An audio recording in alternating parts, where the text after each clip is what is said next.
Royal Formation Night na isinagawa sa Al-Andalus International School kamakailan.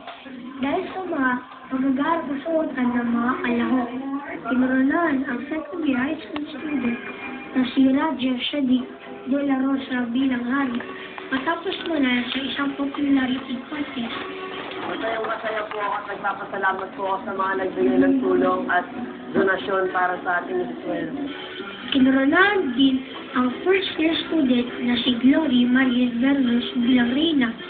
Masaya siya sa kaniyang pagkapanalo at may galak siyang sumali sa Miss Philippines at maging sa Miss Universe sa hinaharap.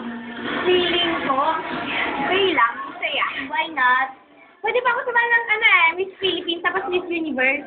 Nabigyan ng kandidato ang naglaban-laban sa patimpalak ng AAIS King's Win na isinasagawa kada 2 taon. 14 din kandidato ang sumali sa AAIS Little Prince at Princess dahil gusto rin hubugin ng paaralan ang kanilang personalidad habang sila ay bata pa. Nanalo si Ganray Kalinawan bilang AAIS Little Prince at si Angelique Forley naman bilang AAIS Little Princess. Masaya ako dahil nanalo ako bilang princess. Papasalamat ako sa mama at papa ko sa binigay nilang suporta sa akin.